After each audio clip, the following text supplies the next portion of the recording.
Baik, shalom Bapak Ibu yang dikasih Tuhan. Kita akan mulai diskusi kita malam hari ini. Tema yang menarik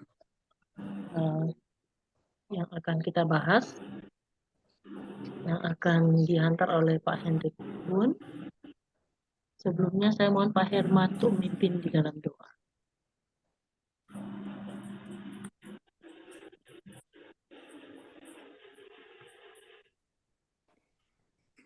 Mari kita berdoa.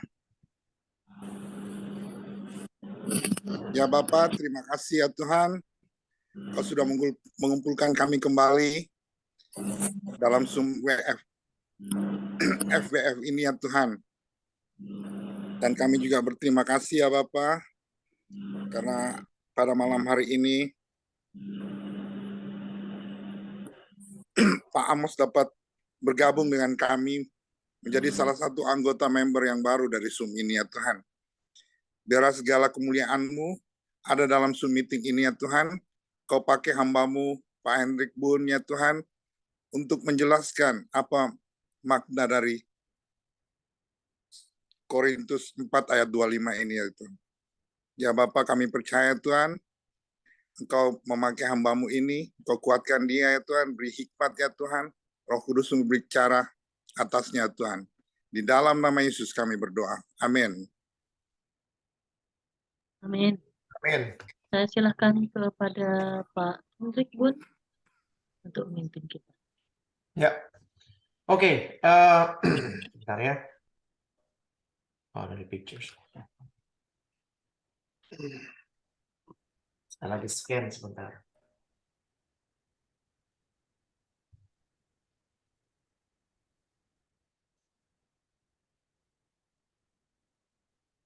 Halo Cece Agatha dari Belanda, apa kabar?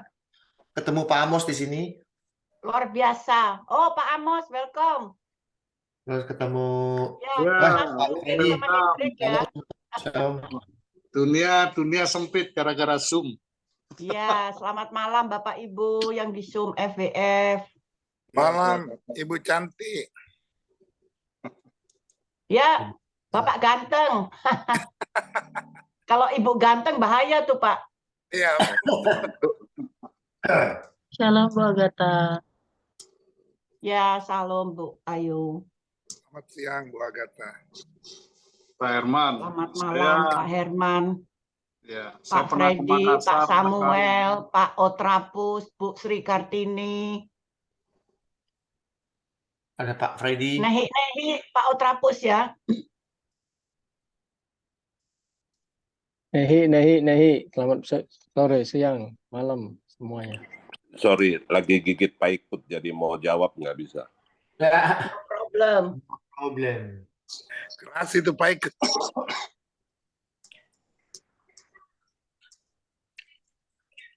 Oke, sebelumnya kita akan masuk dalam doa sekali lagi ya. Bapak dalam surga, terima kasih atas penyertaan Tuhan dalam hidup kami di tempat ini, perkumpulan kami, persekutuan kami yang Tuhan sudah pimpin selama lebih dari 2 tahun. Tuhan, kami dipercayakan sekali lagi untuk berkumpul bersama-sama untuk belajar firman Tuhan. Apalagi Tuhan, hamba-Mu tidak tahu apa-apa, biar Tuhan beracara, Tuhan berbicara, berikan hikmat, agar apa yang Tuhan ingin bicarakan, apa yang Tuhan ingin beritahukan kepada kami, itu tersalurkan melalui hamba-Mu yang tidak tahu apa-apa, Tuhan. Biarlah Tuhan yang dipermuliakan. Buka hati pikiran kami, pola pikir kami, supaya kami mengerti apa yang akan Tuhan bicarakan.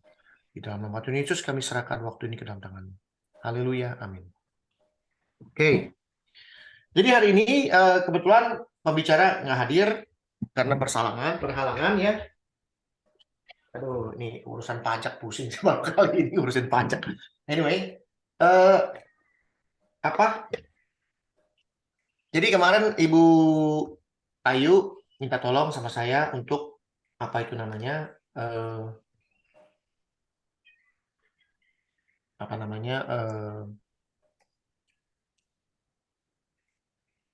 Untuk menggantikan pembicara hari ini ya. Lalu ditanya, Pak, topiknya apa? Lalu Ibu Ayu kasih topik. Topiknya adalah apa, Bu? Diselamatkan tetapi dari dalam seperti dari dalam api. Diselamatkan tetapi seperti dalam api. Nah, ini Seperti sebuah dari dalam api. seperti dari dalam api ya. Ini kalau kita lihat ya, banyak orang ini salah mengerti, bukan salah tafsir ya, salah mengerti maksud dari kalimat ini. Terutama bagi mereka ya yang percaya akan adanya keselamatan, sekali selamat tetap selamat. Ya. Ini orang Calvinis yang kebanyakan salah mengerti. Makanya ini, aduh, saya mau ngomong apa adanya ya. Saya nggak tutup-tutupin. Yang benar-benar, yang salah-salah.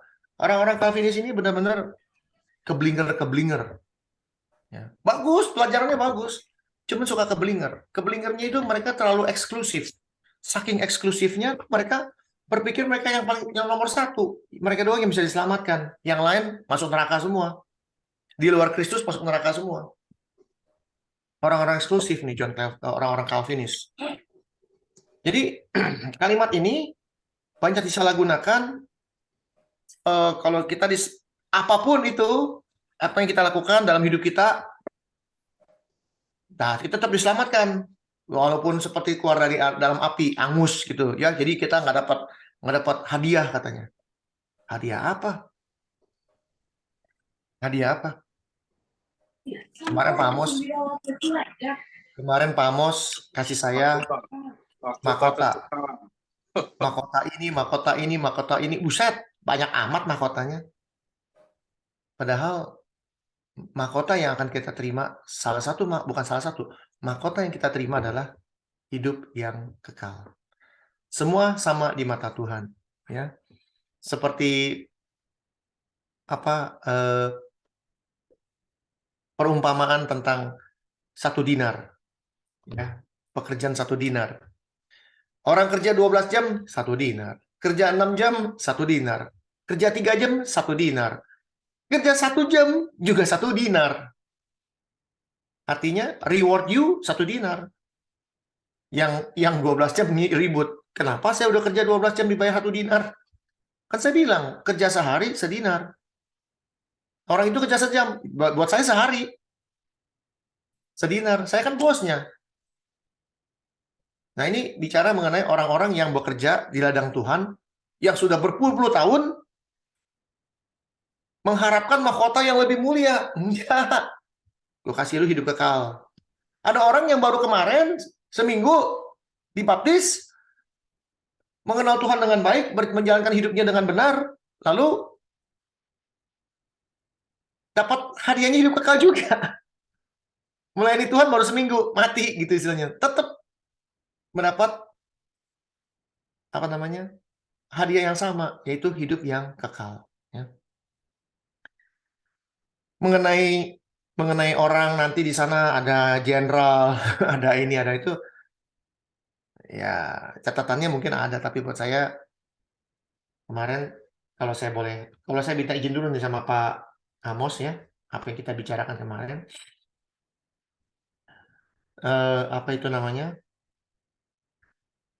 bahwa menurut firman Tuhan, kalau orang itu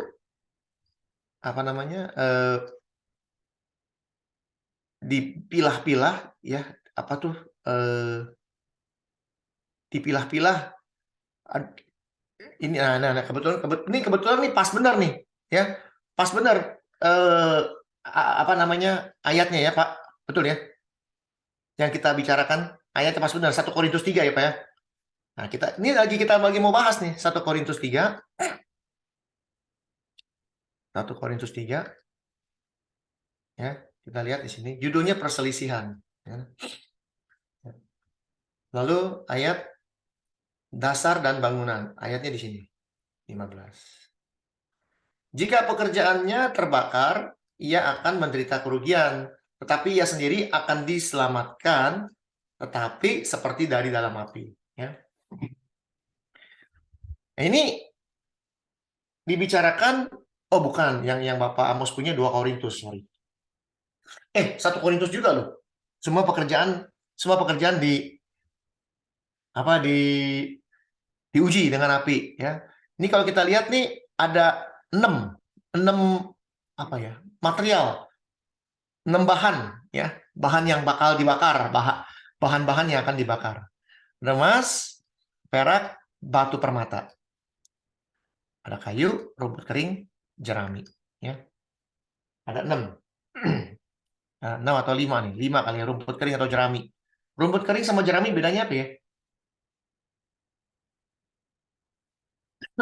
Bedanya apa ya?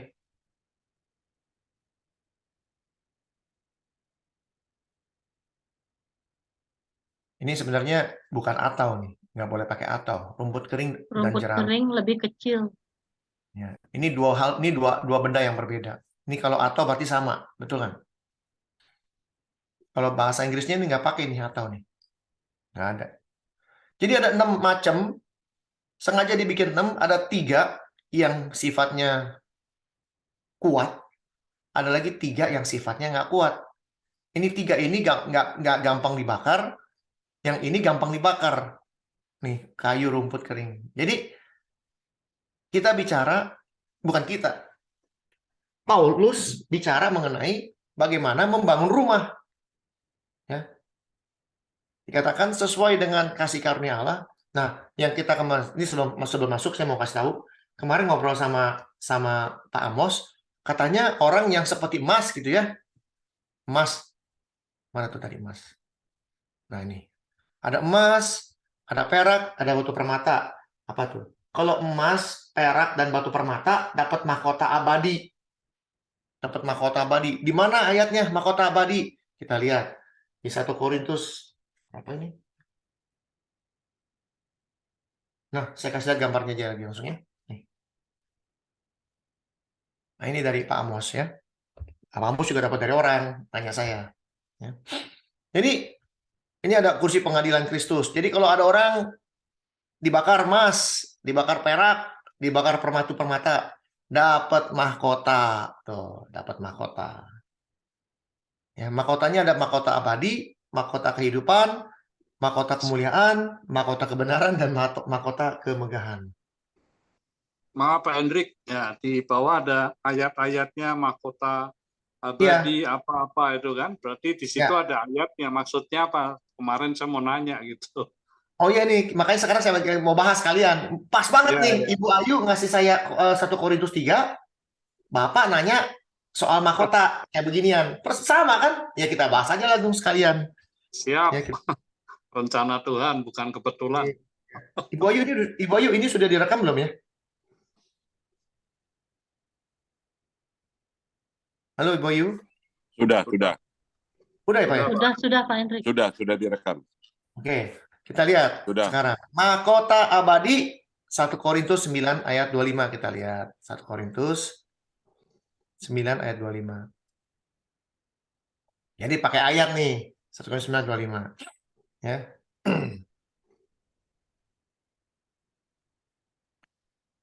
Tiap-tiap orang turut mengambil bagian dalam pertandingan, menguasai dirinya dalam segala hal.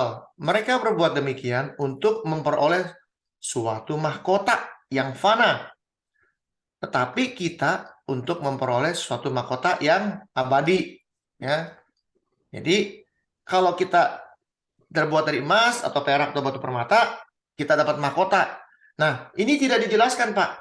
Dapat mahkota, emas dapat yang mana, perak dapat yang mana, batu permata dapat yang mana. Yang pasti, kalau kita terbuat dari emas, perak, dan batu permata, ini semua dapat. Dapat mahkota abadi, dapat mahkota kehidupan, dapat mahkota kemuliaan, mahkota kebenaran, dan mahkota kemegahan. Jadi sebenarnya kalau kita lihat lagi nih, mahkota abadi artinya mahkota yang kekal. Banyak orang bertanding untuk mendapatkan sebuah mahkota. Kenapa mahkota? Itu pertanyaannya. Kenapa enggak piala atau apa gitu? Ya, karena mahkota itu dipakainya di kepala, jadi paling tinggi sebagai pemimpin lah, kepala. Zaman dulu yang namanya pertandingan Olympus ya, itu pemenang dikasih mahkota, Pak. Ya. Dikasih mahkota. Kalau kita zaman sekarang dikasih piala. Zaman dulu dikasih mahkota. Sekarang kalau ajang pemilihan putri juga masih mahkota, Pak. Masih mahkota. Nah, seperti itulah, Pak. Ya, seperti itu. Jadi kenapa Pak pakai mahkota? Ya, karena hadiah. Jadi hadiah. Hadiah, ini hadiah.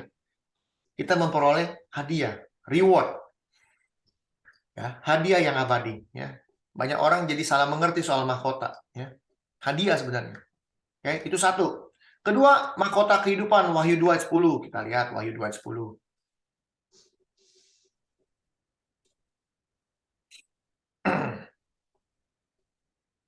Jangan takut terhadap apa yang engkau harus derita. Sesungguhnya iblis akan melempar beberapa orang dari antara kamu ke dalam penjara supaya kamu dicobai dan kamu akan beroleh kesusahan selama 10 hari. Hendaklah engkau setia sampai mati, dan aku akan mengaruniakan kepada kamu hadiah kehidupan. Artinya, kalau kita setia sampai mati, berpegang teguh kepada firman Tuhan, percaya terus kepada Yesus, kalau kita mati, kita setia, apa yang kita dapat? Kehidupan kekal. Ya. Jangan dipisah-pisah mahkota kehidupan, tapi kehidupan kekal. Tadi dikatakan di dalam 1 Korintus 9, mahkota abadi, sesuatu yang kekal. Ya.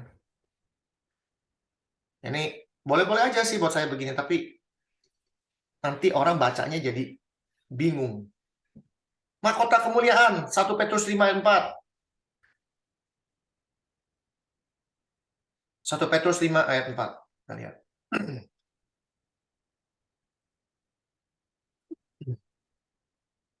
Maka kamu, apabila Gembala Agung datang, Kristus datang, kamu akan menerima mahkota kemuliaan yang tidak dapat layu. Kamu akan menerima hadiah kemuliaan yang tidak dapat layu. Ya, kita dapat kehidupan, dapat kemuliaan. Itu pasti. Kenapa? Karena dari mulanya kita hidup mulia dulu. Ya, seperti Adam. Lanjut. Mahkota kebenaran, 2 Timotius 4 ayat 8.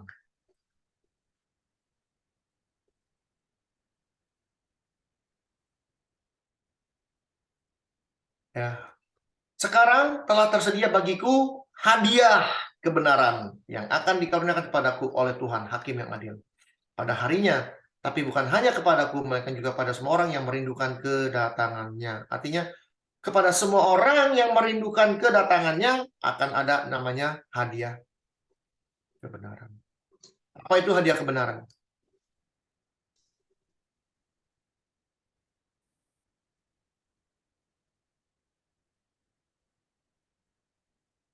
Apa?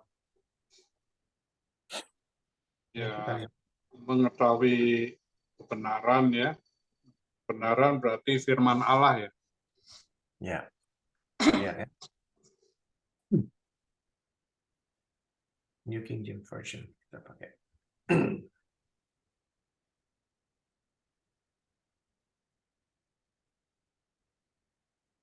The crown of righteousness, ya. Tuh. Ada di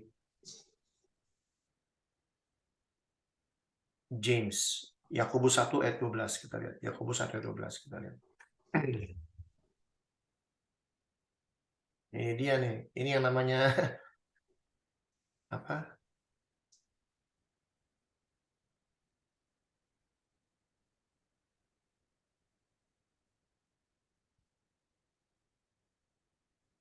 Ayat 12.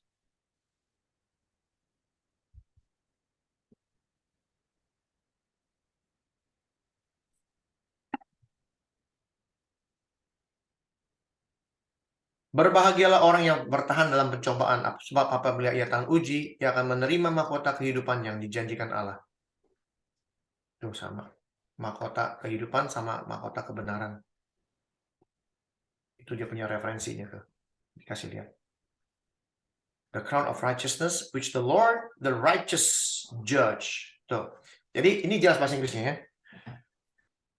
The crown of righteousness, which the Lord, the righteous judge. Artinya apa?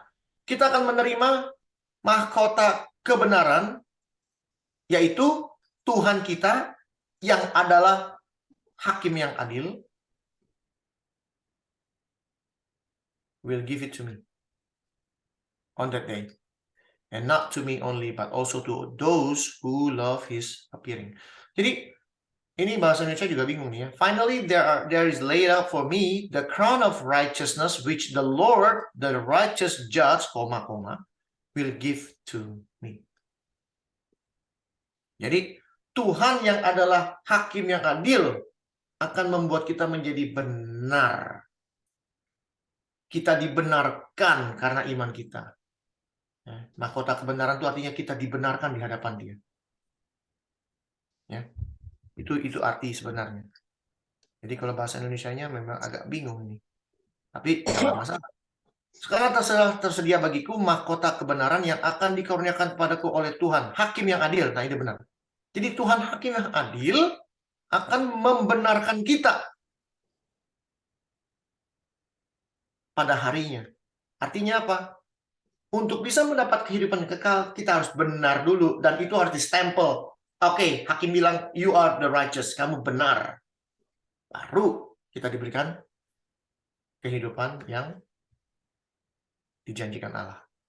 Barang siapa yang mengasihi Dia. Oke, jelas ya? Lalu, mahkota kemegahan. 1 Tesalonika 2 ayat 19.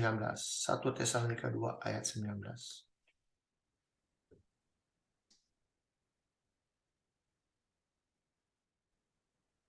2 ayat 19.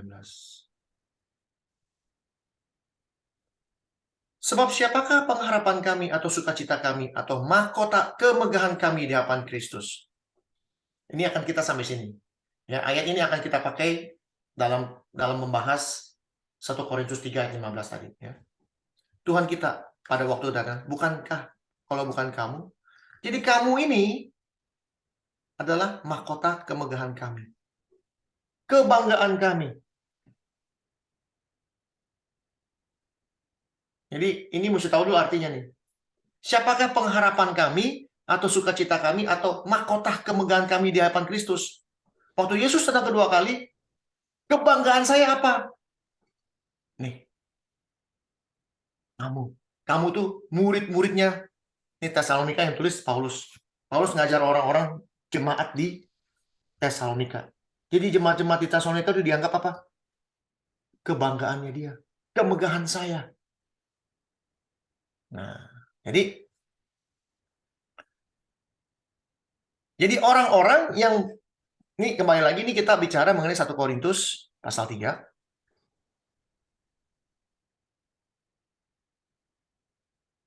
Ya, penting sekali nih. Karena ini bisa banyak yang salah gunakan ayat ini, terutama orang-orang Calvinis. Ya. Orang Calvinis itu benar-benar, saya bukan membenci orang Calvinis, tapi Calvinis itu benar-benar ngajarnya bagus, tapi terlalu banyak beloknya menurut saya. Kita lihat dasar dan bangunan. Ya. Sesuai dengan kasih karunia Allah yang dianugerahkan kepadaku, aku sebagai seorang ahli bangunan, ini Paulus ini bukan dibilang ahli bangunan. Bangun apa? Dia membangun apa? Kalian tahu? Bangun iman.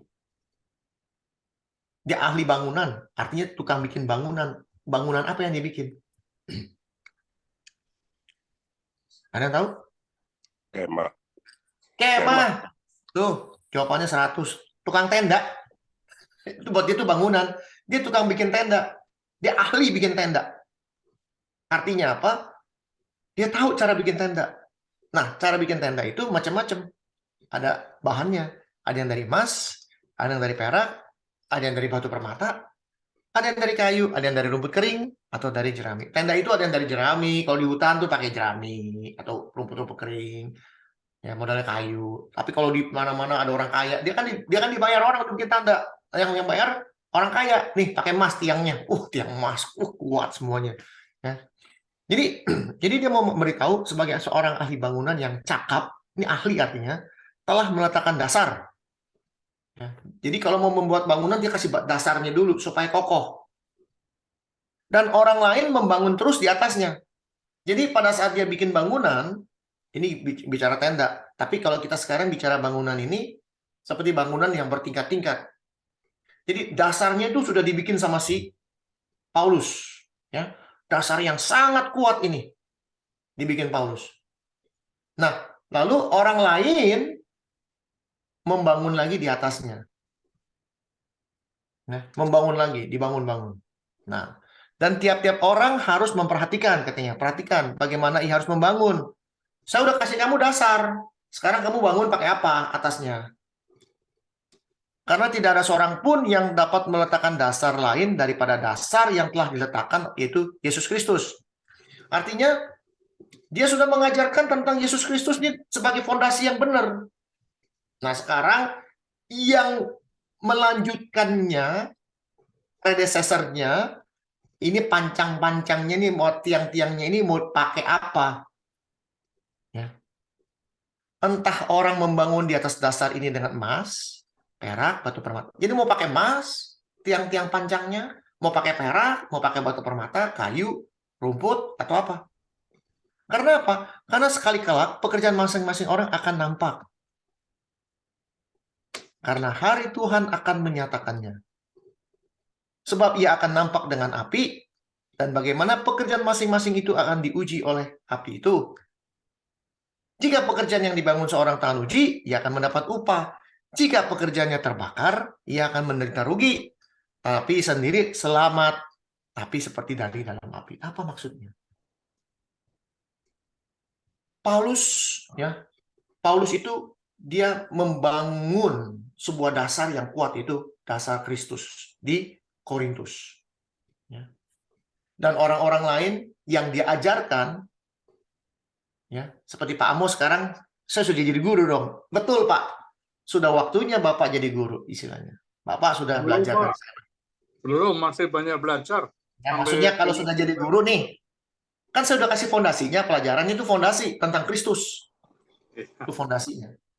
Nah, bagaimana sekarang Pak Amos sendiri sebagai orang yang sudah diberikan fondasi, saya mau bangun ini, saya mau cari murid. Ya, cari murid atau cari orang untuk diajarin dengan fondasi yang ada. Nah, mau pakainya apa nih? Pakai emas, perak, batu permata, kayu, atau gimana? Artinya, sebagai seorang bangunan, ya Pak Amos ini seorang bangunan, sedang membangun orang lain. Nah, membangunnya pakai apa? Dasarnya udah ada Yesus. Bangunnya pakai apa? Itu pertanyaannya. Ya kan? Jadi, banyak dari kita ini baru ngerti tentang firman Tuhan 10%. Ya. Wah, ngasih tau orang gini.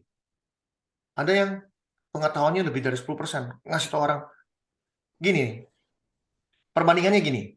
Ya, ini sorry nih Pak Amos. Kita bicara apa adanya belak-belakan. Menurut Pak Amos, kan tadi Pak Amos bilang ilmunya Pak Amos belum begitu banyak, betul ya Pak?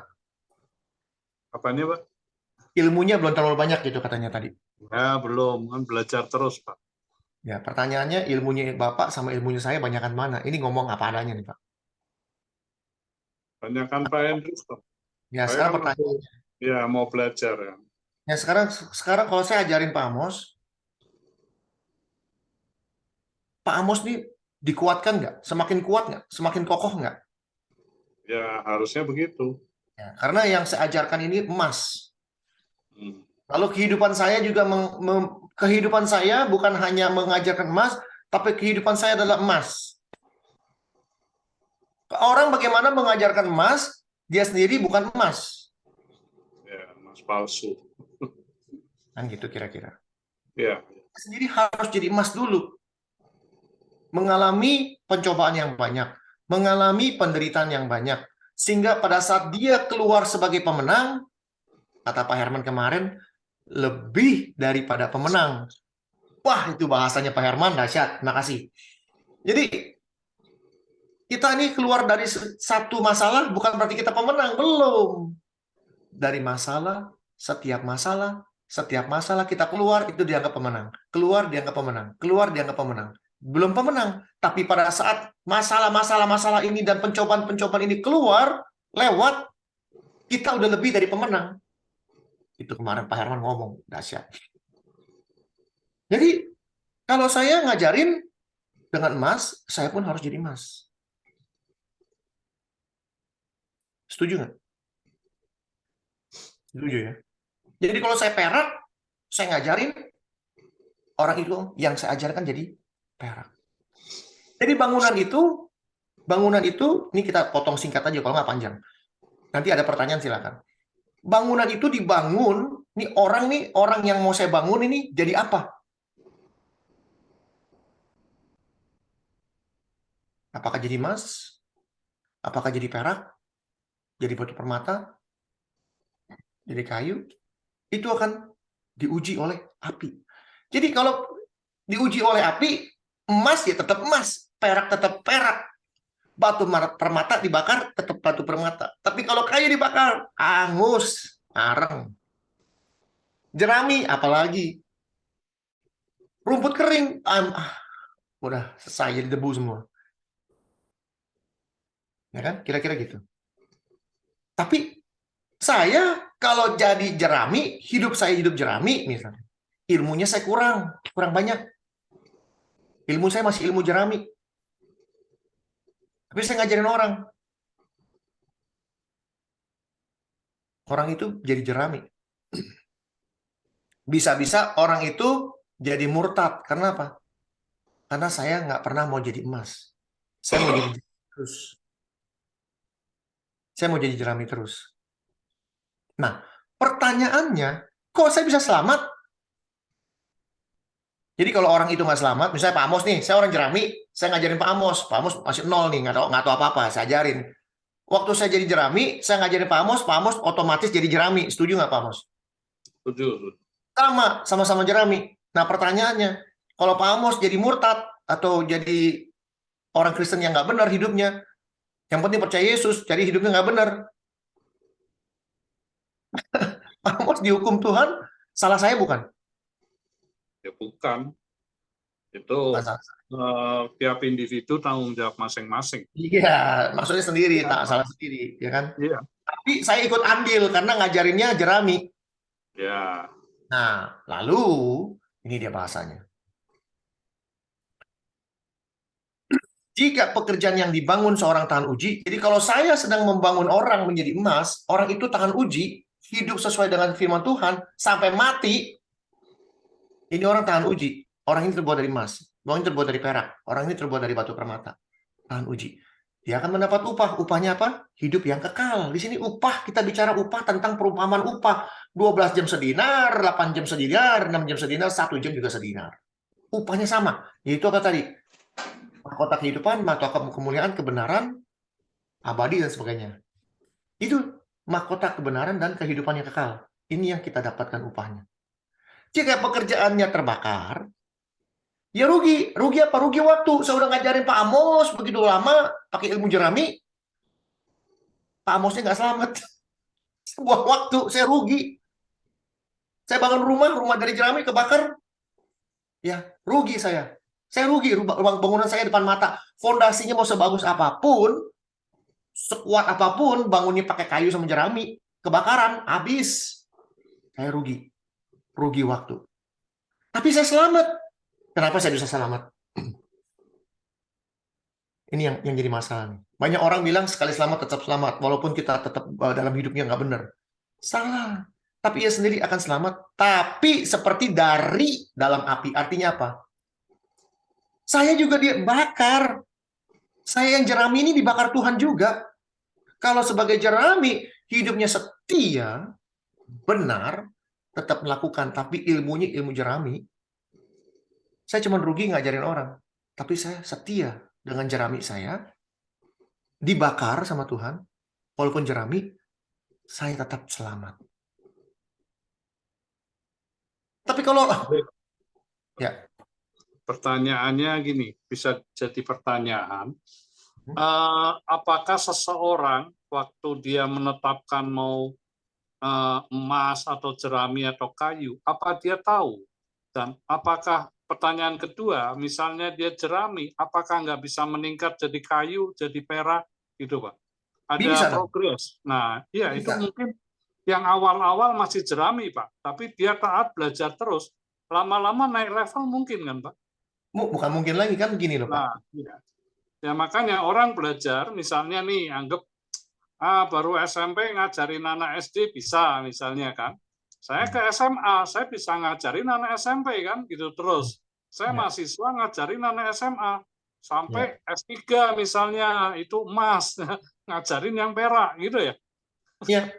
Iya. Jadi gini Pak, yang namanya jerami bisa nggak jadi Mas? Ya bisa, belajar terus.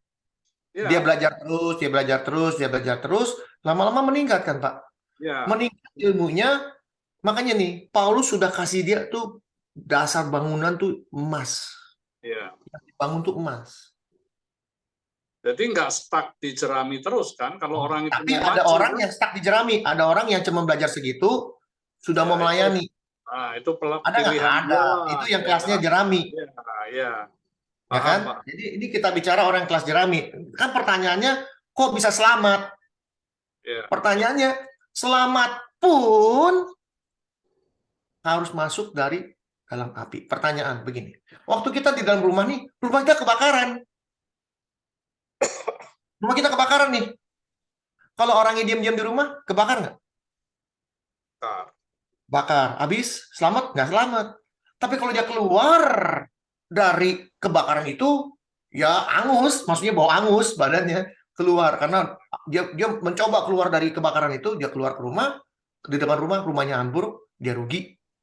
Tapi dia selamat. Itu maksudnya. Jadi, dia pun ikut dibakar. Jadi nih, maka saya bilang tadi, kalau saya menciptakan emas dibakar, saya pun dibakar di dalam rumah. Tapi karena saya emas, saya keluarnya gampang. Ini bisa Karena saya emas, nggak bakal rusak. Kenapa? Ini bisa dikatakan juga, ini lagi bicara topiknya kualitas ya Pak. Betul. Bukan bisa bicarakan. Ini kita bicara kualitas, betul itu. Ya inti dari semua yang dijelasin kan ke quality kan sebenarnya ya. Yes, maka dari itu tadi saya bilang ini. Tadi di mana ya? Tadi di mana? 1 Tesalonika 2. 1 Tesalonika 2. Makanya bacanya si Paulus ini harus baca semua ya, ayat 19. Maka dikatakan di sini, sebab apakah pengharapan kami siapa? Atau sukacita kami itu siapa? Mahkota kemegahan kami siapa? Kebanggaan kami di hadapan Tuhan siapa? Kamu. You.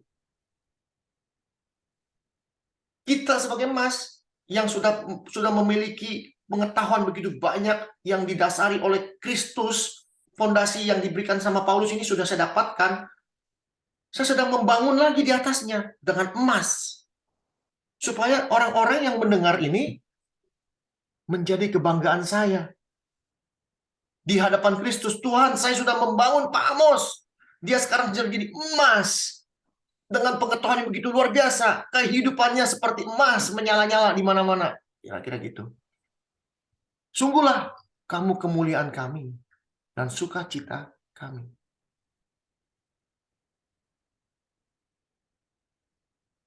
Jadi kalau orang yang jerami, percaya Yesus, sudah benar, tapi hidupnya ya cuma buat saya sendiri, kira-kira ngebangun orang, ya cuma sedikit.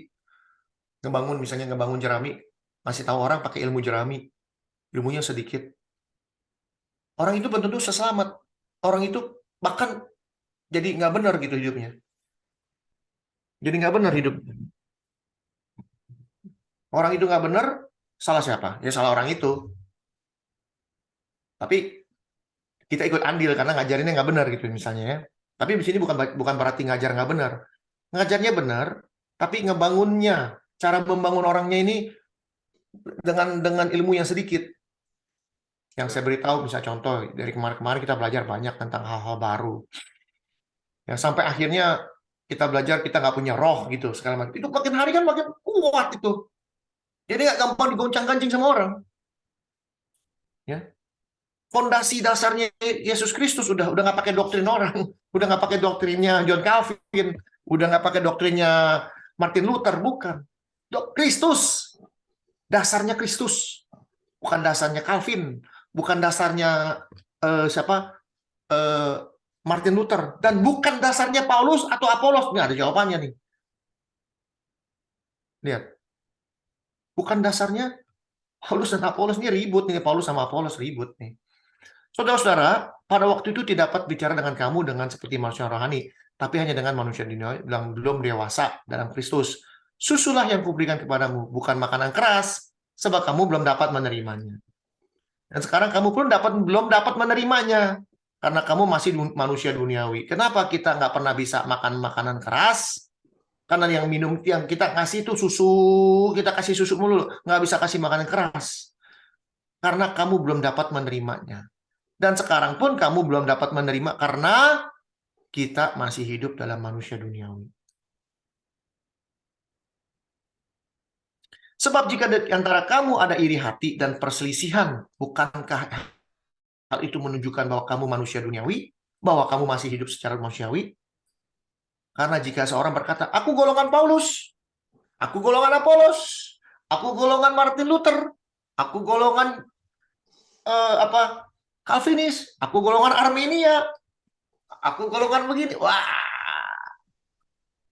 dibilang, bukankah itu menunjukkan kamu masih manusia duniawi, bukan rohani? Jadi, makanya saya dibilang, kalau banyak orang bilang, oh kamu pasti orang Armenia nih. Enggak, saya bukan orang Armenia. Saya mengikut Kristus. Oh berarti orang Calvin? Bukan. Oh berarti orang Martin Luther? Bukan. Oh berarti orang Reform? Bukan. Saya pengikut Kristus. Jadi apakah Apolos?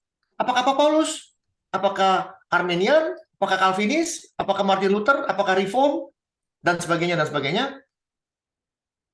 Pelayan-pelayan Tuhan yang olehnya kamu menjadi percaya. Masing-masing menurut jalan yang diberikan Tuhan kepadanya. Aku menanam, Apolos menyiram. Tapi Allah yang memberi pertumbuhan. Karena itu yang penting bukan yang menanam atau yang menyiram, melainkan Allah yang memberi pertumbuhan. Artinya, baik yang nanam maupun yang siram sama orangnya. Hamba Tuhan, pelayan Tuhan. Dan masing-masing akan menerima upahnya sesuai dengan pekerjaannya sendiri. Masing-masing menerima upahnya sesuai dengan pekerjaan sendiri. Artinya bukan upahnya beda-beda, upahnya sama. Kehidupannya kekal, bedanya yang satu menanam, artinya memberi fondasi. Yang satu lagi menyiram. Apa itu menyiram? Memberikan pelajaran lebih. Terus, menerus. Membimbing. Hadiahnya sama kehidupan kekal. Karena kami adalah kawan sekerja Allah. Kamu adalah ladang Allah. Bangunan Allah. Tidak tahukah kamu bahwa tubuhmu baik Allah. Ya. Jadi semua ini kalimat-kalimat ini kan simbolis ya Pak, simbol ya. Yang baru dibaca. Kalau bicara bangunan-bangunan itu simbolis, tapi secara aslinya memang ini kualitas orang tuh siap-siap orang tuh lihat nih ya. Tidak tahukah kamu bahwa kamu adalah bait Allah dan bahwa Roh Allah diam di dalam kamu? Ya. Jadi kalau orang yang membinasakan bait Allah alias membinasakan tubuhnya sendiri sebagai jerami, walaupun dalam hidupnya jerami, tapi dia tidak membinasakan baitnya, tubuhnya itu disucikan terus hidupnya, Tuhan tidak akan membinasakan dia. Sebab bait Allah adalah kudus. Dan bait Allah itu adalah kamu. Ini sebuah sebab kamu, dan saya. Ini bicaranya satu konteks semuanya. Jika kamu yang jerami ikut terbakar, apa kamu selamat? No. Tapi kamu bila hidupnya benar, dihadap kudus, hidupnya kudus, kamu akan selamat. Tapi seperti dalam api, artinya apa? Waktu kebakaran masih bisa keluar. Kalau orang hidupnya nggak benar dan menikmati ketidakbenarannya, dia sedang dibakar. Dia nggak tahu dia sedang dibakar. Atau habis aja. Tapi kalau orang hidupnya benar, ada yang ketidakbenaran, dia sadar, ini gue lagi dibakar, ini kebakaran. Orang sadar lagi kebakaran. Tapi kalau orang lagi enak, ya. Makanya kan kadang-kadang suka dengar gitu ya, maaf. Saya pernah dengar di Indonesia, ada orang sedang bercinta, rumahnya kebakaran, dia nggak tahu, mati dua-duanya di dalam. Ada yang lagi tidur, rumah kebakaran, nggak ada yang tahu. Atau mati di dalam. Ada loh, bukan nggak ada. Bahkan kerusuhan Mei, katanya sih dengar-dengar, benar nggak saya nggak tahu. Oh, apa itu gedung, mall, dirampok dalam, ditutup, dibakar. Lagi anak-anak ngerampok, dibakar. Dari luar, nggak ada yang tahu. Tahu-tahu api udah habis, ketutupan semua, baru teriak-teriak. Udah terlambat. Satu gedung itu, orang ngerampok di dalam. Dibakar. Yang bakar juga yang ngerampok atau gimana, saya kurang ngerti deh. Ya. Jadi ini bicara tentang tubuh kita sendiri. Adalah kamu. Janganlah ada orang yang menipu dirinya sendiri. Jika ada orang di antara kamu yang menyangka dirinya berhikmat menurut dunia ini, kayak saya, oh kamu hebat ya Hendrik, banyak hafalnya. Menurut dunia saya hebat. Biarlah jadi bodoh supaya berhikmat. Saya ini nggak tahu apa-apa beneran. Karena hikmat dunia adalah kebodohan bagi Allah. Sebab ada tertulis, ia yang menangkap orang berhikmat dalam kecerdikannya. Dan di tempat lain, Tuhan mengetahui rancangan-rancangan orang berhikmat. Sesungguhnya semuanya sia-sia. Karena itu jangan ada orang yang memegahkan diri atas manusia. Sebab segala sesuatu adalah milikmu. Baik Paulus, Apolos, Kefas, baik dunia hidup. Artinya baik Paulus, kayak siapa, kayak semua. Itu milik kamu, milik kita bersama. Ya. Dan kamu adalah milik Kristus. Kristus adalah milik Allah. Jadi artinya keluar dari dalam api bukan berarti kita selamat. Betul, tapi dibakar dulu. Makanya dia bilang seperti keluar dari dalam api. Artinya apa? Terbakar dulu. Terbakar, dia nggak habis, bisa keluar, angus. Misalnya angus, tapi masih hidup orangnya. Jadi dalam kehidupannya dia ya pencobaan banyak atau gimana, dia tetap setia. Walaupun kadang-kadang ya gimana. Mungkin tapi kesetiaannya jalan terus gitu loh. Beda dengan orang-orang yang kuat gitu ya, orang yang dari emas kayak Paulus gitu, dari emas. Dipancung, dia diam aja. Petrus, salib, balik salibnya. Saya nggak sesuai dengan Tuhan Yesus, saya nggak mau seperti dia. Dibalik karena saya nggak layak. Wah, emas itu orang-orang kayak begitu ya. Dibakar, walaupun Tuhan nggak ada, katanya. Sadrak, Mesak, Abednego. Walaupun Tuhan nggak ada, saya tetap percaya. Wah, itu emas beneran. Jadi, kembali lagi, pemahaman sekali selamat, tetap selamat, salah satu ayat yang dipakai adalah ini. Ya. Nggak bisa. Kita nggak bisa hidup semau kita, walaupun kita hanya memiliki pengetahuan firman Tuhan yang sedikit, tetap kita akan diuji. Ya.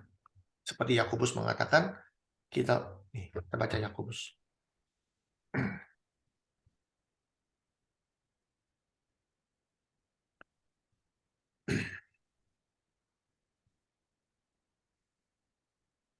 Saudara-saudaraku, anggaplah sebagai suatu kebahagiaan apabila kamu jatuh ke dalam berbagai pencobaan.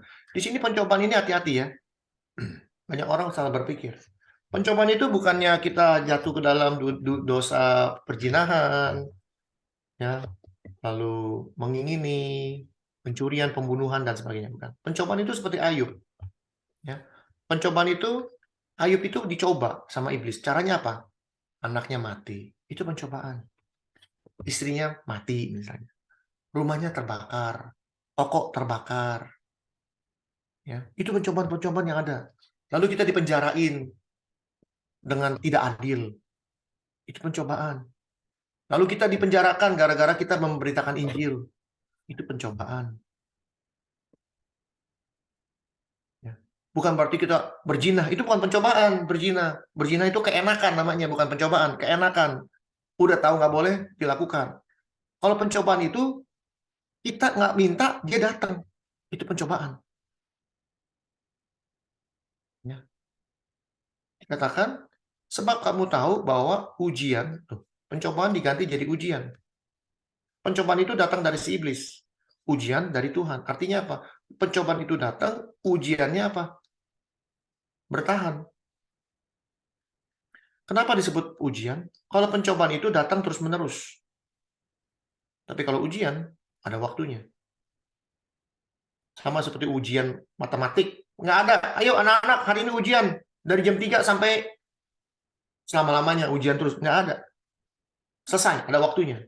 Setiap ujiannya. Tapi kalau ujiannya macam-macam kan. Pencobaan datang terus nih.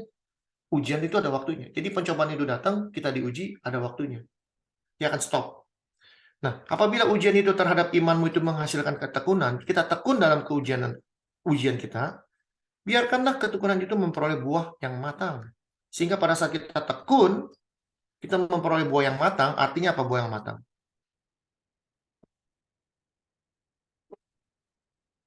Artinya apa buah yang matang? Ketekunan menjadi kehidupan sehari-hari. Kita berbuah bahkan. Supaya kamu menjadi sempurna, utuh, tak kekurangan suatu apapun. Sempurna, utuh, tak kekurangan suatu apapun.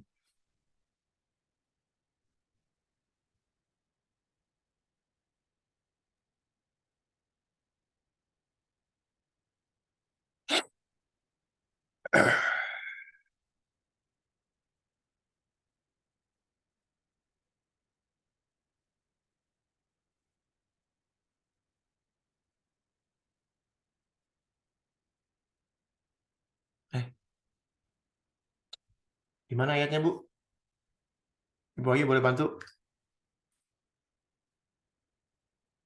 Yang Bapamu adalah sempurna, Tentang apa, Pak? Bapamu adalah sempurna, maka kamu harus sempurna. Di mana, Bu? Ayatnya, Bu. Matius 5:48, Saudara Henry. Sorry, benar. Bukan Markus. Matius 5, sorry. Saya tahu 5-nya. Matius 5 ya, bukan Markus ya. Sorry ya. 48 ya, Matius Pak. 48. 48. Ini banyak orang banyak alasan. Karena itu haruslah kamu sempurna. Sama seperti Bapamu yang di surga sempurna. Yakobus ngasih tahu cara sempurna gimana. Tuh, Markus 5 salah. Ya.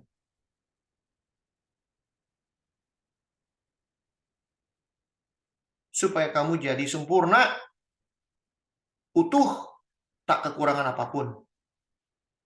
Alias sempurna, tak bercacat celah. Ada di ayatnya, Efesus 1 ayat 4. Nggak perlu baca sendiri ntar. Ya. Caranya gimana sempurna? Bahwa kita harus tekun, taat dalam ujian. Itu yang menyempurnakan kita. Sempurna ini bukan berarti kita jadi Tuhan. Kita ada 2 kacamata di sini. Sempurna.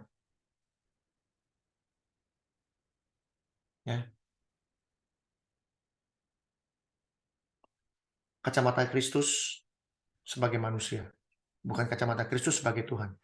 Pada saat Kristus menjadi manusia, dia 100% manusia. Nangis juga, lapar juga, marah juga, ya, dicobai juga, segala macam. Apa yang dilakukan, yang terjadi dari kita, dia terjadi dari dia. Karena juga manusia, sama. Kalau kita percaya dia manusia. Di sini siapa yang nggak percaya Yesus adalah manusia? Saya rasa semua percaya. Yesus adalah manusia. Jadi apa yang Yesus lakukan, ya, Yesus lakukan. Percaya dia. Bagi manusia, ya kita harus lakukan dengan sempurna. Hukumnya wajib. Hukumnya wajib.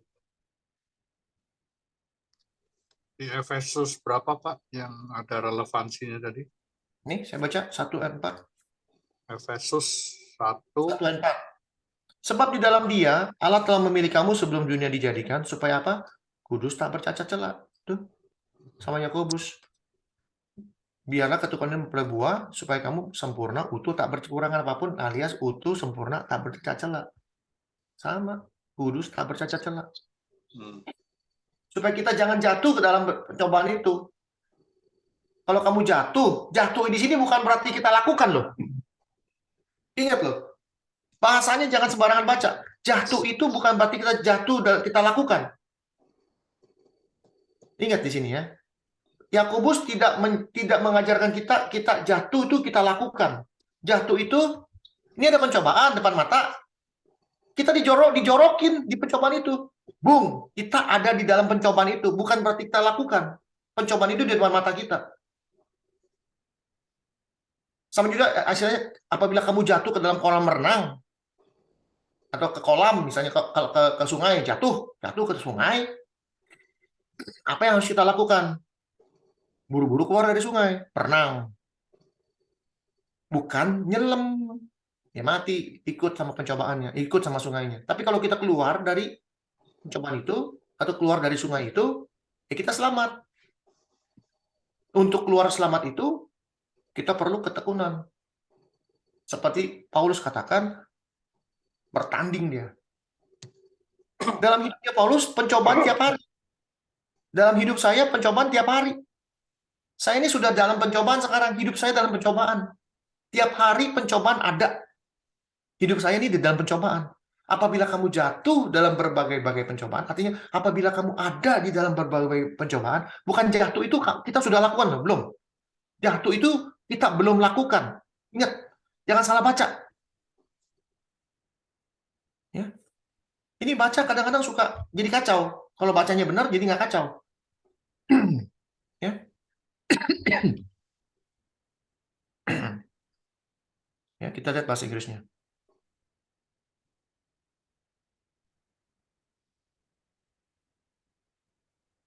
My brethren, count it all joy. Anggap itu sebuah kebahagiaan. When you fall. Ya, bukan when you do fall. Jatuh. Ya. Into various trials. Ya. Knowing that the testing, bukan trials, ganti jadi testing. Of your faith produces patience. But let patience have its perfect work. Work.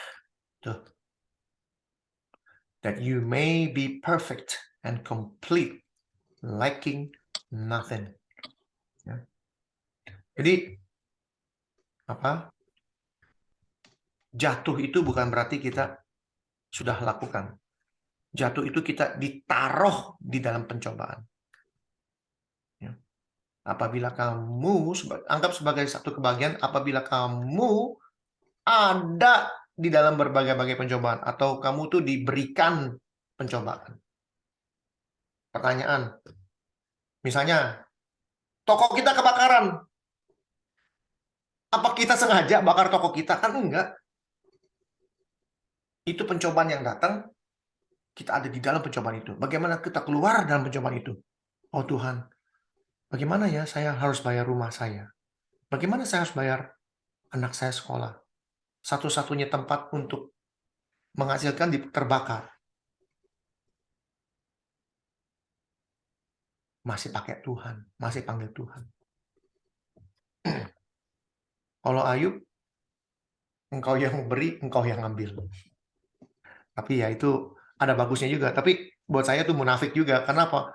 Dalam satu hari 10-10-nya mati anaknya. Misal punya 10-10-10-nya mati. Ya, kekayaannya semua kebakar. Nggak lama borokan. Itu pencobaan yang nggak main-main itu. Ada yang mau ada yang mau borokan itu. Kalau jatuh dalam berzina sih enak, berzina melulu. Tapi kalau jatuh dalam borokan, ada yang mau borokan?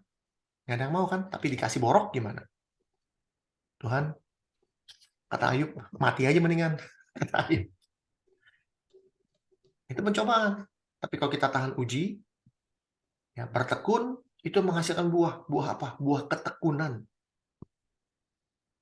Kalau buah itu sudah berbuah, artinya tekunnya sudah berbuah, itu jadi kebiasaan. Ya baru segini. Kemarin udah lewat, sekarang yang begini, saya bisa lewatin. Jadi dilihat, pencobaan itu dilihat jadi sebuah ujian. Ada waktunya. Dia akan stop sendiri. Yang akan kita lewati. Umur kita di sini, saya 52 tahun. Selama 52 tahun, dalam hidup saya melihat ke belakang. Bagaimana Tuhan bersama saya. Yang akan datang, saya udah nggak takut. Saya udah nggak takut. Yang di depan saya udah nggak takut. Kenapa? Yang di belakang saya bisa lewatin, sekarang mah udah biasa aja. Di depan ada masalah, ya udah biarin, mau diapain. Paling cari-cari, Pak Freddy gimana caranya nih? Pak Otraprus gimana caranya? Pak Amos nih caranya gimana ya?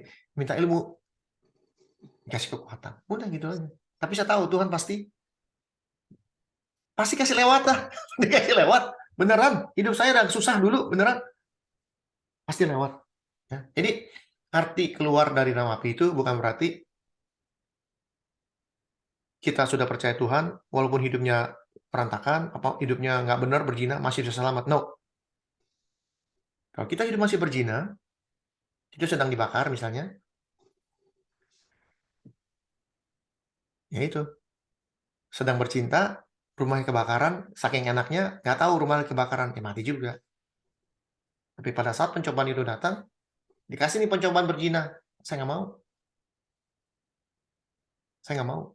Dikasih pencobaannya, tapi saya nggak mau. Dicemplungin ke sana, saya nggak mau. Saya lari, saya berenang keluar. Ya. Jadi bukan, ini bacanya harus benar. Ya. Jatuh itu bukan berarti kita sudah lakukan. Jatuh itu kita dihadapkan.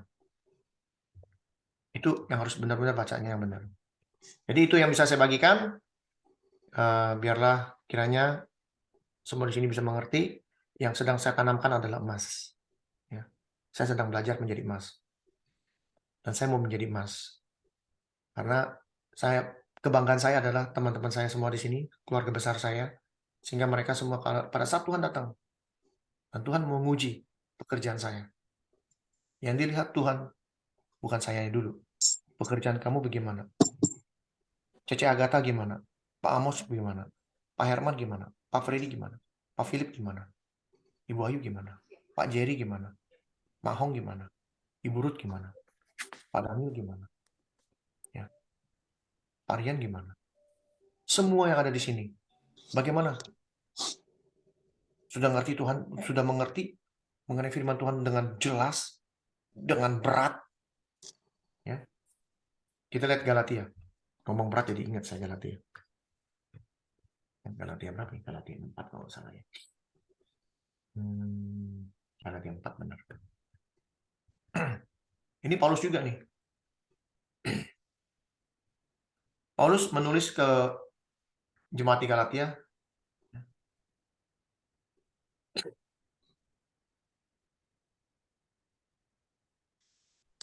Dulu ketika kamu tidak mengenal Allah, kamu mempersembahkan diri kepada Allah pada hakikatnya bukan Allah. Tapi sekarang sudah kamu mengenal Allah, lebih baik.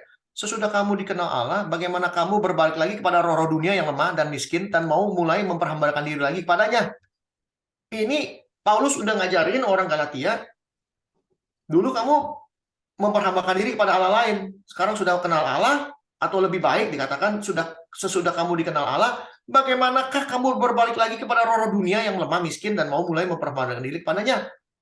Udah kenal Tuhan, masih mau memperhambakan diri kepada setan.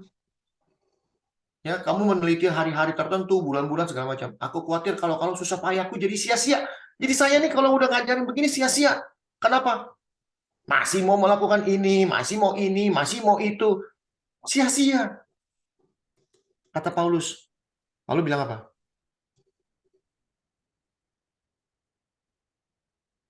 Aku minta kepadamu, saudara-saudara, jadilah sama seperti aku, sebab aku pun telah menjadi sama seperti kamu. Belum pernah ku alami sesuatu yang tidak baik daripadamu. Kamu tahu bahwa aku pertama kali telah memberitakan Injil kepadamu oleh karena sakit pada tubuhku. Artinya sakit pada tubuhku. Dulu saya nggak ngerti, sekarang saya ngerti. Sakit badan saya, ngajarin saudara-saudara saya yang di Jakarta, keluarga besar saya. Kenapa sakitnya? Tiap minggu saya harus bangun pagi. Tiap minggu saya harus bangun pagi. Jam 7. Di sini mulai jam 8. Jam 7, jam 6 saya harus bangun mempersiapkan diri. Sedangkan pulang toko hari Sabtu jam 1 pagi. Capek. Badan kayak digebukin. Capek. Tapi Tuhan beri saya kekuatan. Sakit badannya. Untuk memberitakan Injil sakit. Sungguh pun demikian keadaan tubuhku itu yang merupakan pencobaan bagi kamu. Bilang pencobaan lagi. Namun kamu tidak menganggapnya sesuatu yang hina dan jijik. Tapi kamu telah menyebut aku sama seperti menyebut seorang malaikat katanya. Malahan seperti menyebut Kristus. Betapa bahagianya kamu pada waktu itu. Dan sekarang di mana bahagiamu itu? Karena kamu sudah kembali lagi pada roh jahat. Karena aku dapat bersaksi tentang kamu bahwa jika mungkin kamu telah mencungkil matamu dan memberikan kepadaku, saking bahagianya mendapat Injil, apakah dengan mengatakan kebenaran kepadamu aku telah menjadi musuhmu? mereka giat menarik kamu.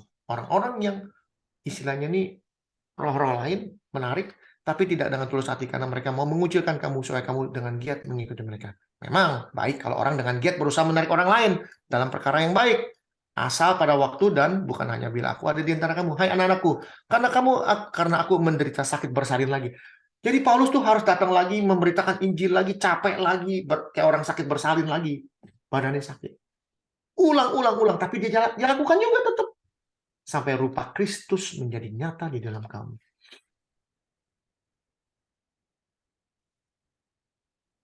Itu yang saya lakukan. Supaya Kristus nyata di dalam hidup kita semua yang ada di sini.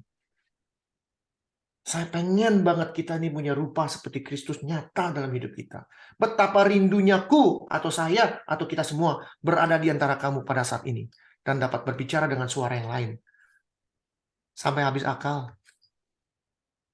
Aku telah habis akal menghadapi kamu. Bagaimana udah diajarin setengah mati, masih ngeyel. Masih begini, masih punya pikiran ke sana, ke sini, ke sana. Itu Paulus, tapi diajarin terus. Maka dari itu saya nggak punya excuse. Itu dari saya. Biarlah Tuhan yang memberikan pertumbuhan. Saya membangun, yang lain menyiram, tapi Tuhan sendiri yang memberi pertumbuhan kepada kita semua. Tuhan memberkati, kita berdoa. Bapa dalam surga, terima kasih atas firman yang begitu singkat. Tapi biarlah Tuhan kami jangan jelas ingin memberikan apa yang terbaik, kualitas terbaik untuk Tuhan. Sehingga kami bisa membangun jemaat, membangun saudara-saudara kami dengan emas. Bukan dengan kayu, bukan dengan rumput, atau dengan jerami. Tapi ingin membangun jemaat kami dengan baik. Karena kebanggaan kami adalah saudara-saudara kami. Terima kasih Tuhan. Biar Tuhan sendiri yang bekerja. Tuhan sendiri yang menumbuhkan. Bagaimana kami yang dulunya jerami, dulunya kayu, menjadi emas, perak, dan batu permata. Kokoh dan tahan uji. Kokoh, tahan api. Sehingga kami mendapatkan apa yang Tuhan mau berikan kepada kami, yaitu mahkota kehidupan yang kekal. Terima kasih Tuhan. Kami serahkan waktu selanjutnya ke dalam tangan Tuhan. Di dalam nama Tuhan Yesus kami berdoa mengucap syukur. Amin. Oke. Amin. Terima kasih banyak Pak Hendrik. Sama-sama, Bu. Sekarang saya beri kesempatan bagi Bapak Ibu yang ingin kalau ada pertanyaan atau tanggapan atau tambahan, saya silahkan.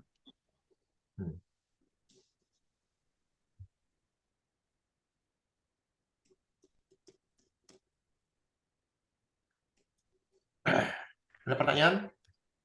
Hari Jumat sudah kembali ke hari Jumat, Pak. Hari Jumat sudah kembali ke hari Jumat.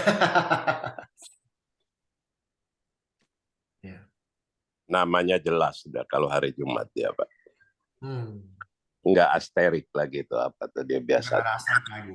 Udah jadi Daniel.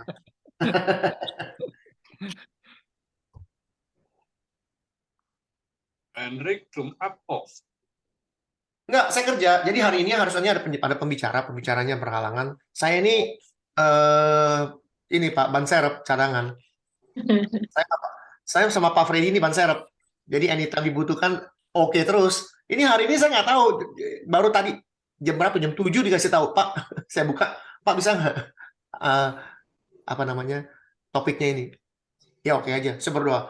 Saya berdoa, Tuhan, ini mau topiknya ini gimana Tuhan, tolong. Udah gitu aja. Ya setahu saya off-nya kan cuma Minggu Senin kan maksudnya. Iya Pak, betul Pak. Tapi di sini Pak setiap hari Pak. Senin, Selasa, Rabu, Kamis, Jumat, Sabtu, Minggu kalau ada. Senin, Sabtu setiap hari ada di sini Pak. Jam 8. Jadi kalau punya waktu jam 8, anytime, Senin, Selasa, Rabu, Kamis, Jumat, Sabtu, silakan gabung. Pak Freddy, ini Pak Amos ini yang dulu saya bilang dari apa Pak? Gereja apa Pak? Apa? Businessman apa? Oh, bukan gereja, itu Full Gospel Businessman Fellowship International. Fellowship, ya. Ormas lah, gitu, dari San Francisco, California. Di seluruh dunia ada chapter-chapternya. Kalau nggak salah Pak Freddy anggotanya juga dulu Pak ya? Enggak, saya dulu presiden chapter untuk Kupang dan untuk NTT dan Timor Leste. Ya, Presidennya Pak. ya. Kebetulan di sini nasional vice presidennya Pak Putra Suartana Bali NTB kan. Pak Bernard sudah diganti ya. Oh, Pak Bernard udah lama, Pak. Saya gabung 2004 sih di Jakarta ya.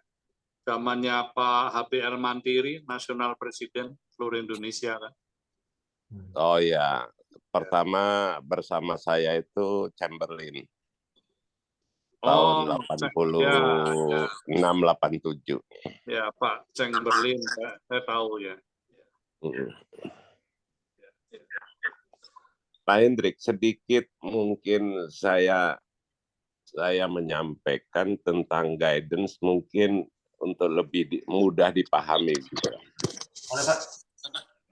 Jadi rumput, jerami, kayu, kan kita semua tahu bahwa hal itu mudah terbakar gitu loh. Jadi bahwa kita kalau sudah tahu mudah terbakar, harusnya kita berbuat suatu bangunan yang lebih kokoh dan bisa tidak mudah terbakar gitu kan. Jadi seperti perak dan emas ya kita kasih minyak pun bakar dia nggak terbakar gitu. Sehingga masing-masing kita ini kan dalam masalah mutu keimanan kita, Pak. Atau yang Pak Hendrik tadi sebut kualitas daripada iman kita. Pak Hendrik sudah singgung tadi. Cuma mungkin kalau dikasih contoh lebih bagus gitu. Jadi kalau ada orang rumah terbakar, kalau orang yang rumput atau jerami, dia akan berteriak, Tuhan di mana engkau sampai rumah saya terbakar. Kalau orang yang imannya kayu, ya, dia akan bilang yang kayak Pak Hendrik bilang tadi itu golongan kayu. Gimana nih saya mau nyekolahin anak, toko ini satu-satunya penghasilan saya. Gimana Tuhan anak saya mau sekolah gitu kan. Dia akan berteriak gitu. Tetapi kalau emas dibilang, terima kasih Tuhan engkau masih bersama aku. Engkau memperingati aku. Mungkin aku jauh dari engkau. Terima kasih aku bersyukur. Beda tentunya dalam menghadapi pencobaan itu Pak. Gitu loh Pak. Jadi kita harus terus meningkatkan untuk apa? Dalam kehidupan kita aja sudah beda gitu loh Pak. Jadi kita kehilangan uang gitu. Kalau ada yang kehilangan uang sudah ngamuk-ngamuk kan gitu kan. Tetapi kalau kita beriman, mutunya seperti emas, bersyukur orang yang menemukan sebagai tambahan hidup bagi dia. Begitu Pak. Betul, Emangnya kita mau ngamuk untuk apa? Jadi itu adalah mutu. Makanya penting sekali untuk memahami, Pak Hendrik sudah kasih contoh tadi masalah pencobaan, tetapi ada satu lagi hal yang paling penting, iman harus disertai perbuatan. Sehingga di dalam perbuatan-perbuatan kita bisa meningkatkan iman kita. Kalau kita tidak melakukan suatu perbuatan, lama-lama kita jadi rumput aja Pak, karena nggak tahu gitu. Tetapi kalau kita melakukan suatu perbuatan, maka kita akan menemukan hal-hal yang akan membuat kita meningkat terus gitu Pak. Kira-kira itu aja Pak. Makasih Pak. Terima kasih Pak masukannya Pak. Ya jujur Pak, ini saya nggak ada persiapan tadi, cuman ya saya tahu lah cara ininya. Tapi memang beginilah indahnya persekutuan. Jadi kita ada tambahan ini. Jadi tambahan masuk semua gitu loh Pak. Ya itu saya terima kasih banget Pak.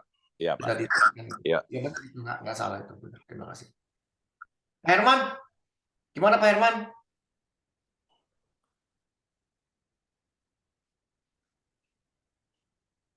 Pak Herman.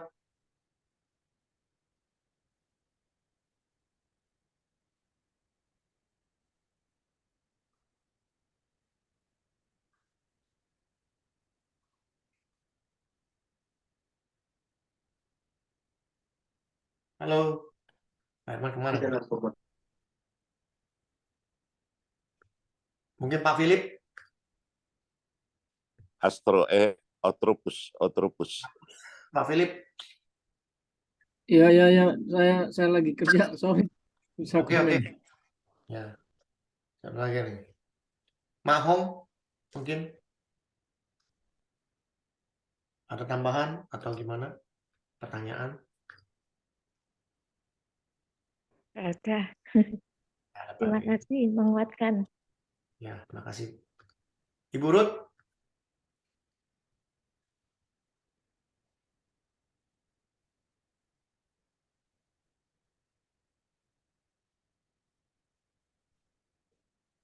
Ibu Ruth, ada pertanyaan atau ada tanggapan?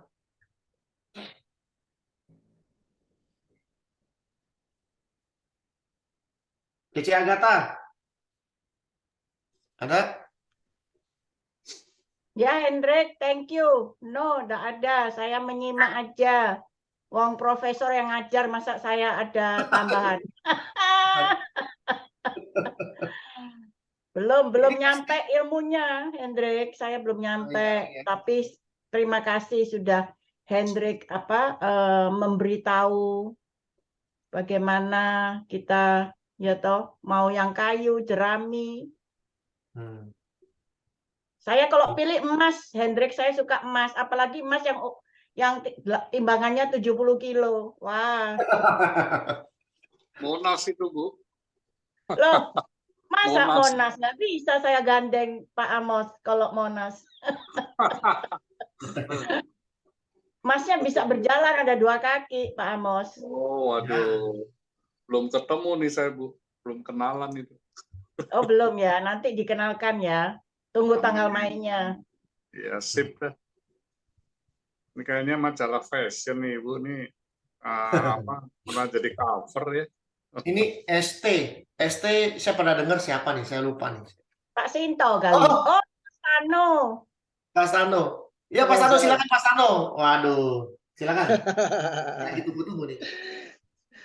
Aduh, tegang juga nih kalau profesor yang ngajar. Jadi apa yang disampaikan Pak Hendrik itu sungguh luar biasa. Saya setuju.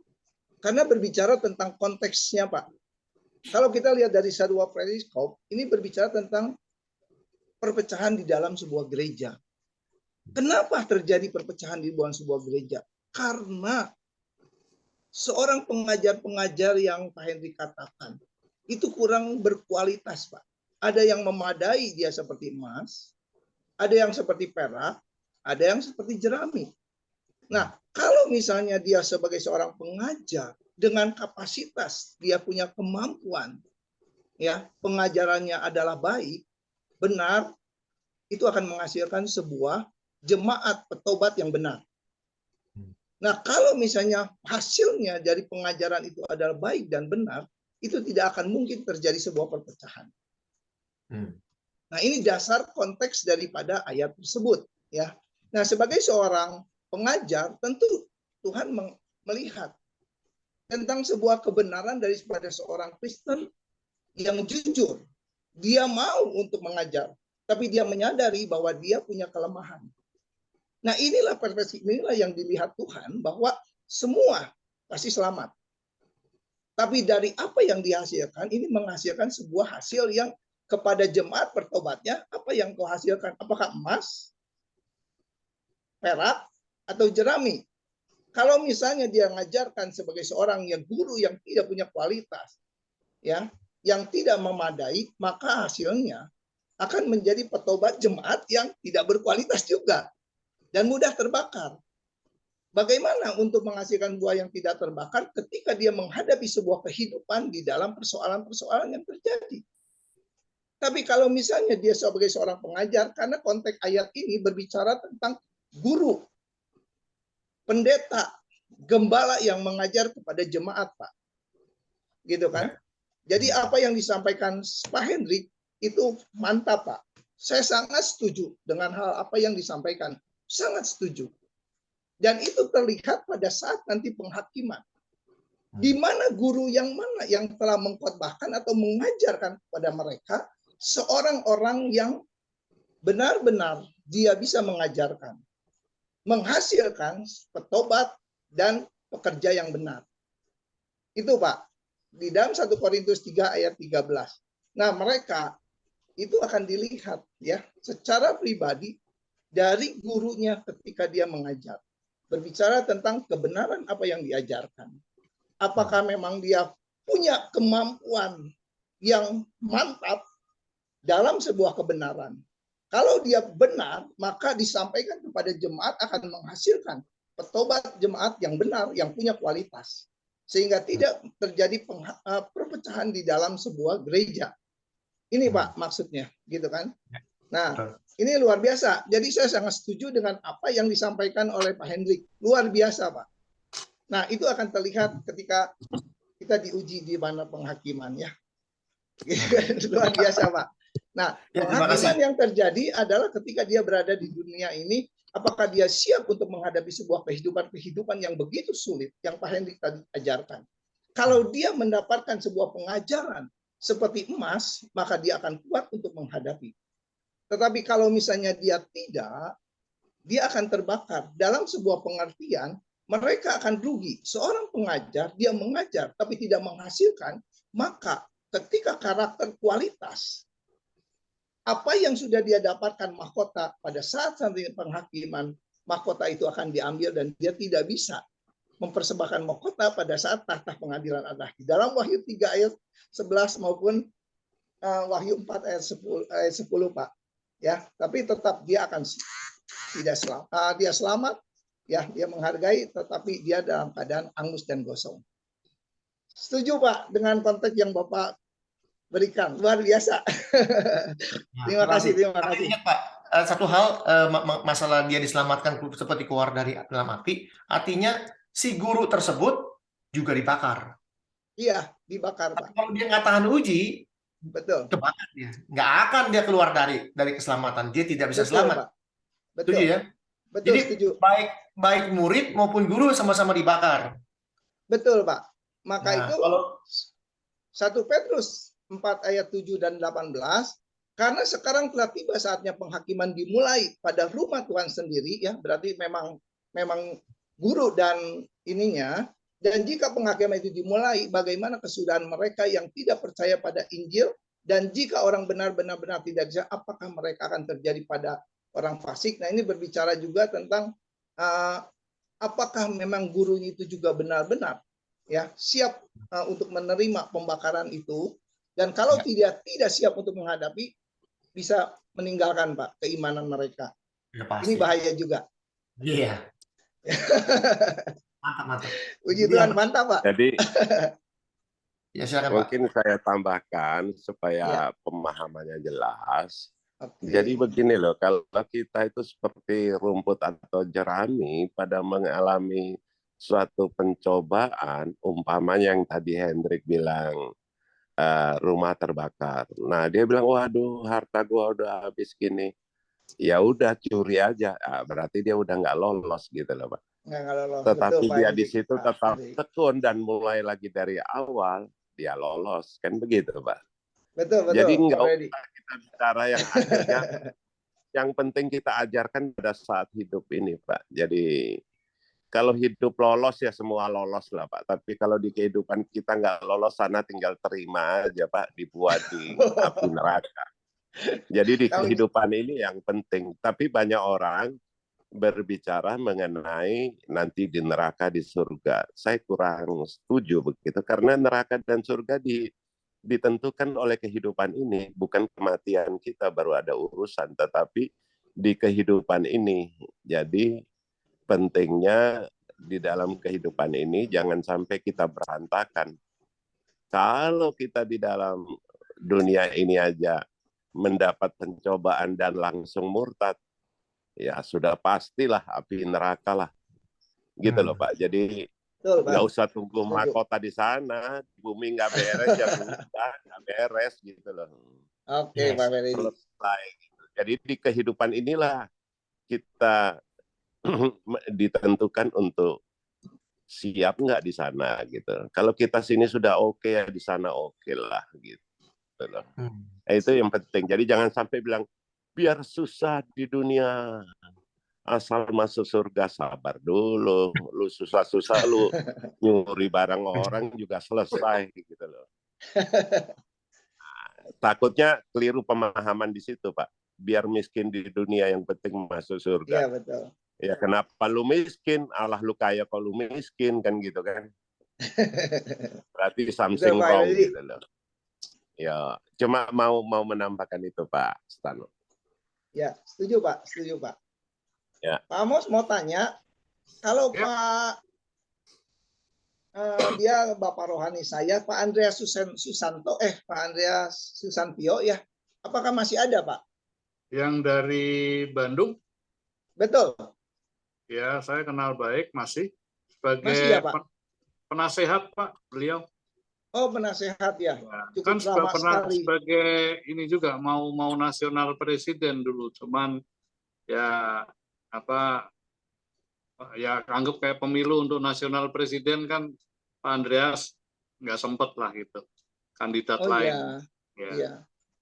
Saya kenal Ya, baik Pak Andreas. Kenal Dari baik ya Bandung saya. kan? Ya betul. Saya kenal baik juga, dia adalah Bapak rohani, dia mengajar saya juga. Dia Baik, waktu kami sabar. ketemu Kalem sabar orang. betul. Kami orang Bandung, Pak, jadi kenal. Pak Oh Henry iya, juga Pak. pasti kenal. Ya. Saya nggak kenal Pak Andreas, nggak kenal Pak. Oh, nggak kenal ya? Andreas Memang dia- Susetia kan? Oh iya. Andreas Saya Susetia. banyak yang kenal orang Pak. Ya, cuman tadi saya mau nambahin dikit aja lah. Ini udah kelas berat semua lah. Saya takutin ya, belum apa-apa. Jadi seperti Pak Freddy bilang, ibaratnya saat di dunia kita hidup ini kita investasi untuk nanti gitu ya Pak Freddy ya. Istilahnya investasi di surga nanti. Amin, Untuk ke amin. surga. Dan saya banyak melihat gini Pak, hamba Tuhan atau pendeta yang cuman kebanyakan dari teorinya, dia nggak mengalami actionnya, prakteknya itu pasti beda. Jadi kalau dia hidupnya ditempa dari perjuangan hidupnya, itu kalau dalam pemuritan mengajar pasti beda.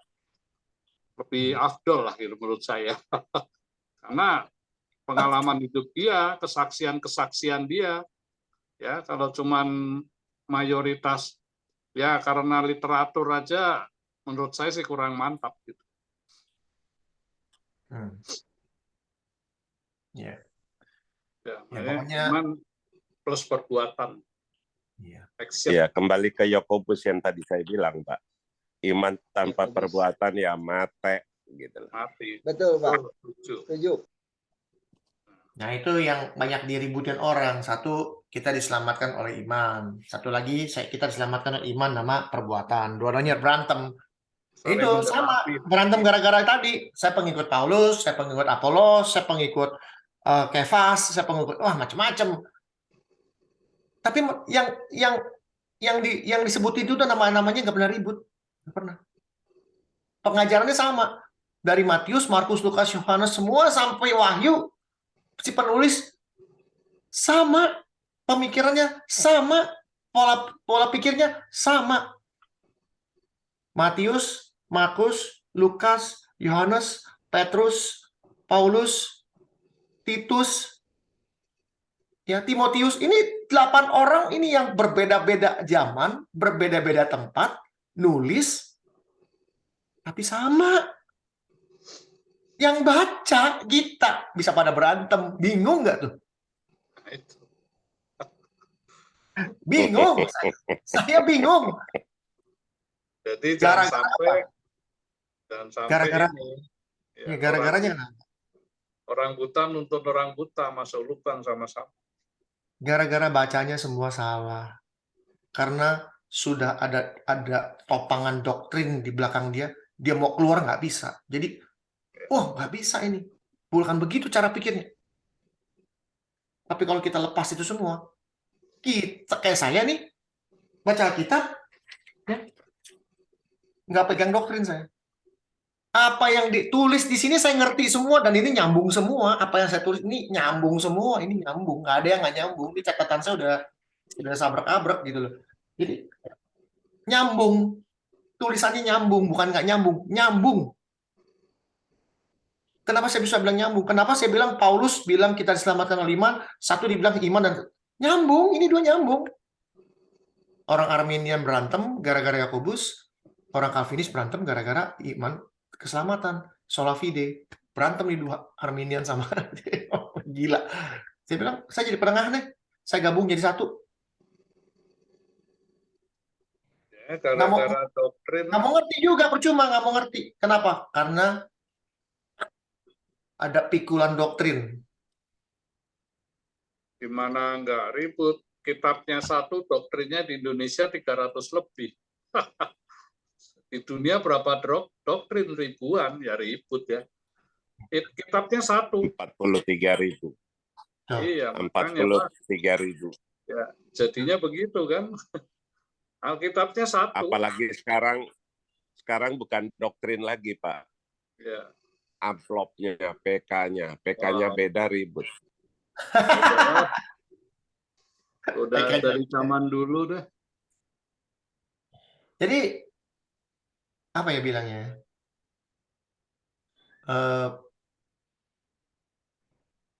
Keributan tentang pengikut siapa tuh udah terjadi 2000 tahun yang lalu. Gitu loh. Sudah terjadi keributannya. Dan diperkeruh sekarang. Lebih diperkeruh lagi di 500 tahun belakangan ini diperkeruh di sana. Ya, sejak Martin Luther. Dari Martin Luther keluar itu doktrin macam-macam sampai 43.000.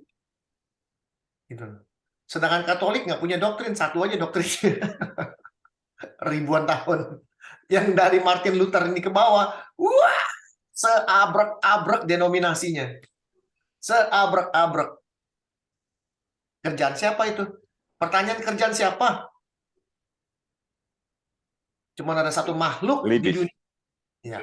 Cuma ada satu makhluk di dunia ini. Iblis. Kerjaan iblis. Kerjanya memecah belah. Mau tahu tujuan utamanya iblis? Saya kasih tahu tujuan utama iblis. Saya kasih tahu ya. Pak Hendrik, terima kasih ya atas firman-nya. Kenapa, Pak? Freddy, Wahyu, saya permisi dulu ya. Mau lari. Sebentar. Bukan mau lari. Lari, Pak. Ketahuan, Pak. Jangan kabur dulu. Ini, saya mau kasih lihat ini, Pak. Tujuan iblis. Nih, saya kasih lihat tujuan iblis. Oke. Tujuan iblis, saya kasih lihat dulu. Baru kabur. Lihat nih, Pak. Ya. Oke. Catat nih, penting nih. Catat.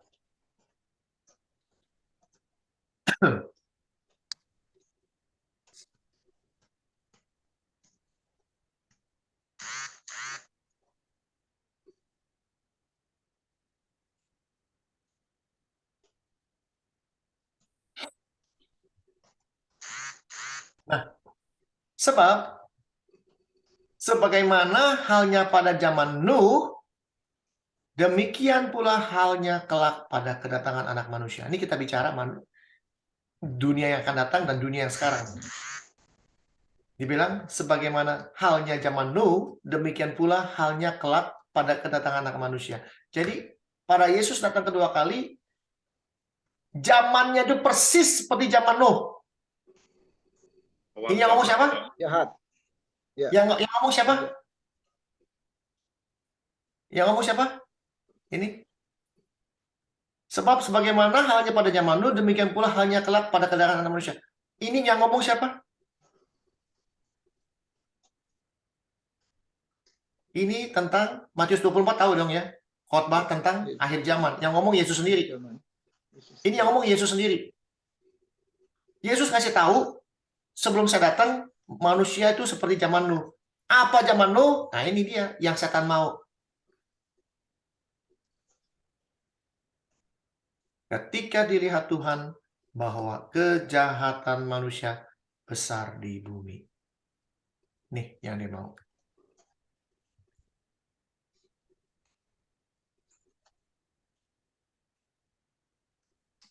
Dari satu dunia satu bumi ini, planet ini, satu planet bumi ini, cuman satu yang benar. Nuh mendapat kasih karunia di mata Tuhan. Kenapa dia benar? Kenapa dia dibilang? Karena dia adalah seorang yang benar dan tak bercela di antara orang sezamannya. Dan Nuh itu bergaul dengan Allah. Dia nggak sebut keluarga Nuh loh. Nuh adalah seorang diri, satu-satunya yang benar.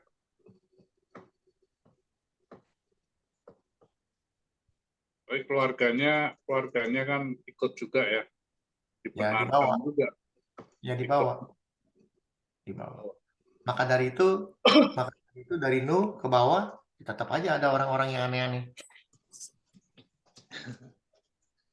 Jadi jangan heran kalau Yesus waktu dia bilang datang ke dunia ini, dapatkah kudapati iman di bumi? Kenapa? Pada zaman Nuh satu. Seperti zaman Nuh nanti, dunia ini akan jahat semua. Termasuk orang Kristen. Jahat. Tapi puji syukur kepada Tuhan. Tuhan selalu menyisahkan orang-orang yang tidak menyembah berhala. Yang tidak mau ikut kepada setan. Tuhan sisain loh. Ada di mana ayatnya? Catat Roma 11. Tuh, sisa Israel. Ya. Tapi bagaimana firman Allah kepadanya? Aku masih meninggalkan atau menyisakan 7.000 orang bagiku yang tidak pernah sujud menyembah Baal. Demikian juga pada waktu ini ada tinggal suatu sisa menurut pilihan kasih karunia. Bukan artinya dipilih-pilih. Tapi Tuhan selalu meninggalkan atau menyisahkan orang-orang yang akan diselamatkan. Sama seperti Nuh. Nuh itu disisahin Tuhan. Karena dia berbuat benar. Kita kalau mau disisahin Tuhan, kita harus benar hidupnya. Oke. Pak Hendrik, sorry ya. Terima kasih teman-teman. Luar biasa Pak Amos, Pak Hendrik. Tuhan berkati. Pak Jerry. Jangan bosan-bosan. Semua. Oke, God bless. God bless. Night.